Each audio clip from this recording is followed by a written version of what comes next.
Bonjour à toutes et à tous, je suis ravi de vous retrouver pour un nouveau numéro du Rendez-vous de l'info. Où en est l'enquête autour de la disparition d'Estelle Mouzin? De nouvelles fouilles sont-elles envisageables? 2 ans après les aveux de Michel Fourniret, on fait le point sur le dossier avec une journaliste de l'Ardennais, Corinne Lange. Direction ensuite Mailly-le-Camp dans l'Aube où 41 jeunes viennent de passer du monde civil au monde militaire. Et puis on terminera avec notre séquence quotidienne Moi Président. Mais tout de suite, voici un résumé complet de l'actualité.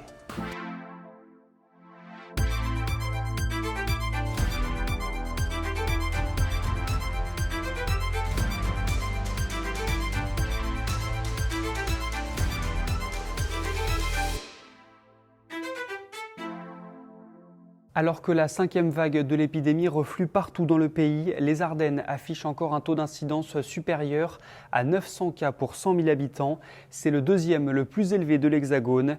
Les chiffres dans nos autres départements s'affichent sur votre écran et vous le voyez, ils sont beaucoup plus faibles. Le centre de vaccination d'Épernay fermera ses portes le 26 mars.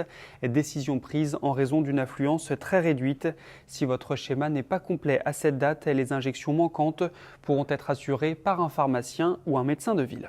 Ce jeudi, la caserne Chanzy à Reims se mobilise à l'occasion d'un dîner caritatif en soutien aux réfugiés et victimes de la guerre en Ukraine.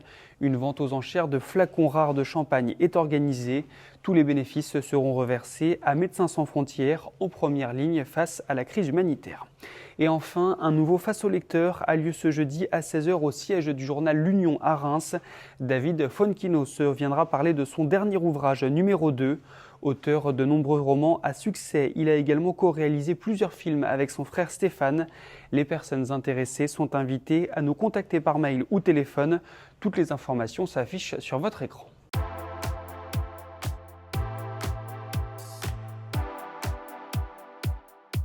Le 7 mars 2020, Michel Fourniret reconnaissait avoir tué Estelle Mouzin.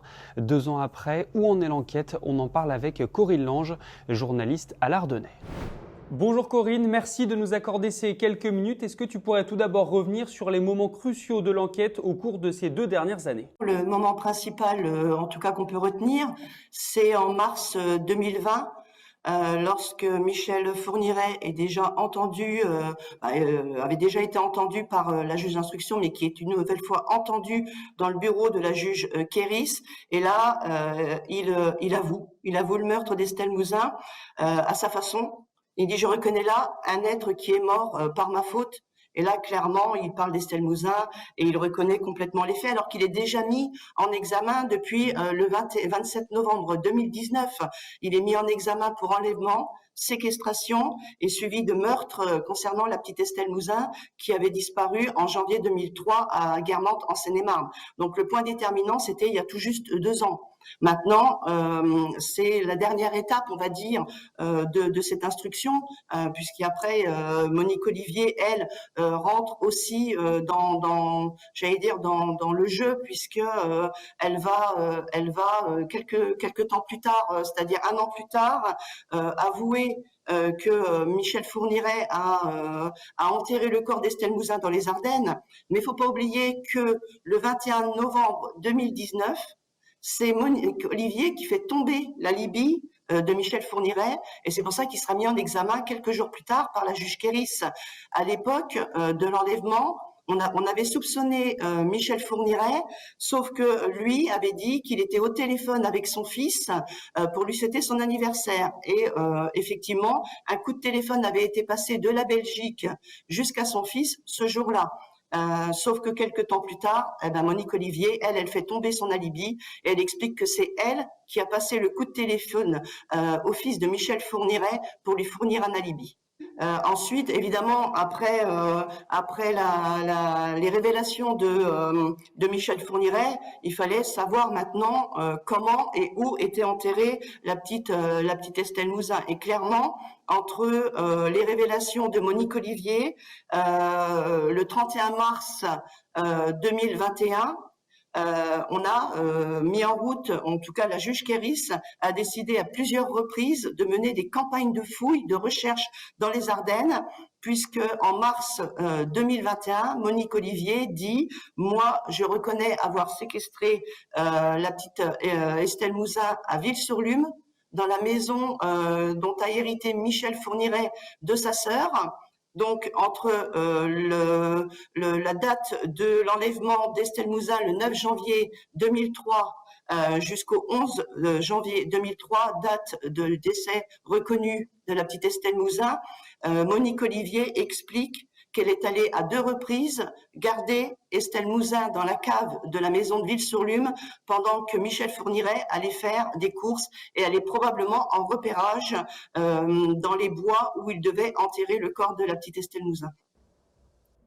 Corinne, autre point que je voulais voir avec toi, comment Sabine Kéris a-t-elle réussi à faire parler à la fois Michel Fourniret et Monique Olivier?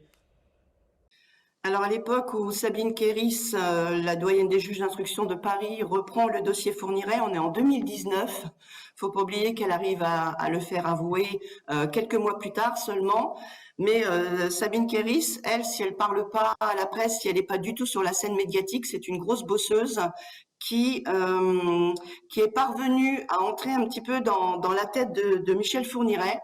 Elle s'est imprégnée de qui est le tueur en série des Ardennes à l'époque. Un passionné de littérature russe, notamment de Dostoïevski, et Sabine Kéris se met à la place de Fourniret. Elle apprend la littérature russe, elle s'imprègne de cette passion-là pour pouvoir tisser un premier lien avec Michel Fourniret. Faut pas oublier que Michel Fourniret, contrairement à ce qu'on pourrait penser, il a un QI particulièrement élevé. Il en va de même pour son ex-épouse Monique Olivier. Donc, il faut y aller à tâtons avec lui. Il a jamais avoué. Il a souvent été soupçonné, mais il a jamais avoué. Et c'est comme ça qu'elle commence à tisser des liens. Elle lui parle de sa famille, elle lui parle de ses enfants, de son ex-femme. Mais derrière, Sabine Kéris, elle a une idée, c'est de savoir si, en 2003, au moment de la disparition d'Estelle Mouzin, Michel Fourniret pouvait se trouver en région parisienne. Elle arrive à tisser ces liens à tel point que Michel Fourniret ne veut plus parler qu'à la juge Kéris.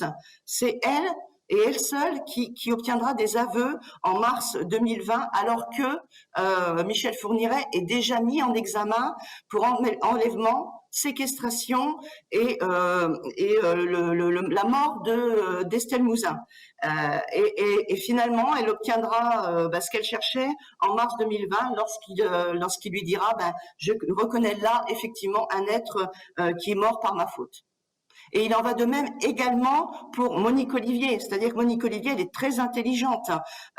Et si c'est une femme qui montre peut-être sa peur de Michel Fourniret, en revanche, et ça son avocat le dira régulièrement, Richard Delgenès, l'avocat de Charles-Éline Mézières, conviendra bien que la juge Kéris a su également tisser un lien avec Monique Olivier, et il faut pas oublier que Monique Olivier, c'est à la juge Kéris qu'elle désignera l'endroit où se trouve probablement le corps d'Estelle Mouzin qu'on n'a pas retrouvé aujourd'hui, et qu'elle dira, qu'elle s'impliquera, puisqu'elle va à la juge Kéris, qu'elle a séquestré, qu'elle a aidé son ex-mari à séquestrer la petite Estelle Mouzin à Ville-sur-Lume, où Michel Fourniret possédait la maison héritée de sa sœur à l'époque, en 2003.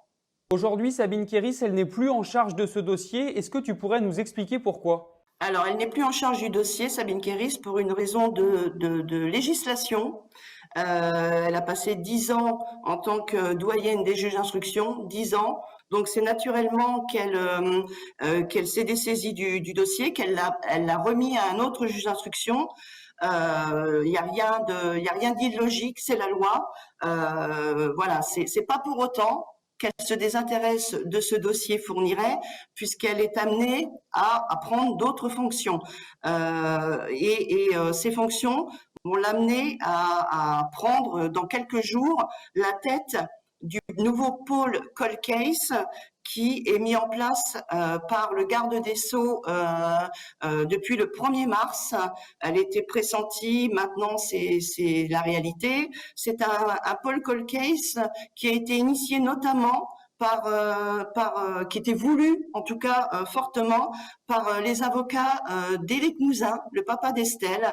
Depuis quelques années, Corinne Herman et Didier Seban faisaient le forcing pour qu'on crée un pôle dédié au cold case.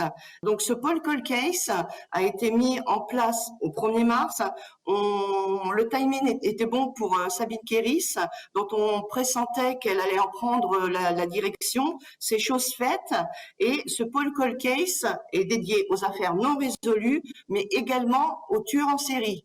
Et clairement, Michel Fourniret rentre dans cette case, on va dire, même s'il est mort, puisqu'on ne poursuit pas un mort, effectivement, et que Monique Olivier, elle, est toujours bien vivante et qu'elle peut répondre de complicité. Est-ce que, selon toi, de nouvelles fouilles sont envisageables dans le futur? Alors, selon nos sources, oui. Alors, peut-être pas dans l'immédiat, puisque ce pôle cold case va évidemment intégrer Michel Fourniret en tant que tueur en série, et puisqu'il a été mis en examen à l'époque pour séquestration suivie de mort dans le dossier Estelle Mouzin, évidemment que ce dossier va entrer dans le pôle cold case, dans ces affaires non résolues. C'est ce que souhaitent ardemment Corinne Herban et Didier Seban, les avocats d'Éric Mouzin. C'est ce qui, de toute façon, va advenir. Maintenant, il faut le temps que se mette en place ce pôle cold case, parce qu'il n'y a pas que Michel Fourniret, il y a 41 dossiers qui tombent naturellement dans ce pôle cold case, mais évidemment, Corinne Herman et Didier Seban notamment, et évidemment la juge Kéris, dont elle a fait ce dossier une priorité, évidemment qu'elle ne lâchera rien. Elle souhaite évidemment qu'il y ait de nouvelles fouilles, peut-être pas dans l'immédiat, mais en tout cas, il y aura de nouvelles fouilles, ça paraît évident. Deux grands sacs, symbole de l'entrée dans la vie militaire. 41 jeunes de Mailly-le-Camp dans l'Aube viennent de partir en formation avant d'aller sur le terrain. Reportage réalisé par la rédaction de l'Est Éclair.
C'est la fin de cette édition. Juste avant de se quitter, je vous propose d'écouter Émilien qui nous dévoile quelle serait la première mesure qu'il prendrait s'il était élu président de la République.